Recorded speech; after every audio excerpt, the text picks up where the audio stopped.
आज संपूर्ण पाहायला मिळालं महाराष्ट्राला की जाती धर्माच्या पलीकडे जाऊन, पक्षाच्याही पलीकडे जाऊन शेतकरी म्हणून संपूर्ण महाराष्ट्र एकवटलेला आहे। जागोजागी चक्काजाम आंदोलन करण्यात येत आहे, सरकारच्या धोरणाचा निषेध करण्यात येते आहे। सगळ्यात याच्यात जर जमेची बाजू कोणती असेल तर शेतकऱ्यांच्या हे लक्षात आलं की आता आमची शक्तीचं खच्चीकरण करण्यासाठी, शेतकऱ्यांच्या शक्तीचं खच्चीकरण करण्यासाठी जातीमध्ये, धर्मामध्ये, पक्षामध्ये जे काही विभागणी झालेली होती शेतकऱ्यांची, ही विभागणी आता शेतकऱ्यांच्या लक्षात आली आहे आणि शक्ती एकवटण्यासाठी सर्व शेतकरी आता धर्माच्या पलीकडे जाऊन, पक्षाच्या पलीकडे जाऊन एकत्रित यायला तयार झालेला आहे। कर्जमाफी कशासाठी?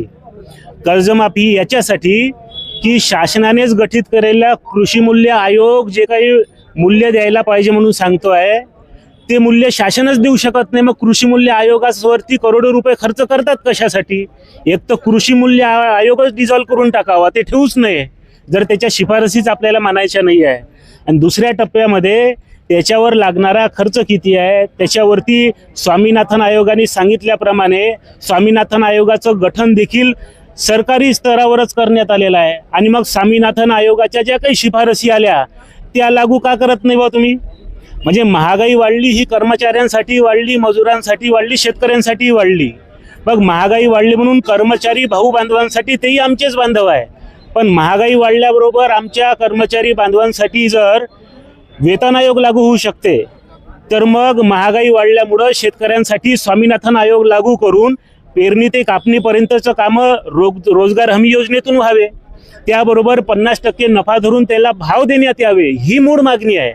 आता जे कर्जमाफीचा जो मुद्दा आहे तो तात्पुरता मुद्दा आहे, परंतु परमनंट सोल्युशन मागणी ती आहे आपली। पीक विम्याची मागणी असू द्या, हमी भावाची मागणी असू द्या, ती मूळ मागणी आहे। आणि कर्जमाफीची मागणी याच्यासाठी की ती दिलेला जो काही तुम्ही जो कृषी मूल्य आयोगाने ठरवलेला जो भाव आहे तो भाव सुद्धा द्यायला तुम्ही तयार नाही आहे, त्याच्यासाठी कर्जमाफी। तुम्ही लुटलं म्हणून कर्जमाफी। मग कर्जमाफी किती वेळा? जेवढे वेळा लुटल्या जाईल तेवढे वेळा कर्जमाफी, हे तर सरळ सरळ आहे। आणि दुसरी गोष्ट, स्वामीनाथन आयोगाच्या शिफारसी लागू कराव्या, कारण की वाढत्या महागाईचा चटका हा कर्मचारी बांधवांना बसतोय, तसाच शेतकरी मजूर बांधवांनाही बसतोय, अपंग बांधवांनाही बसतोय। याचा विचार सरकारने करावा। यासाठी आजचा चक्काजाम आंदोलन संपूर्ण शेतकरी समाजाच्या वतीने, शेतकरी धर्माच्या वतीने करण्यात आलेला आहे।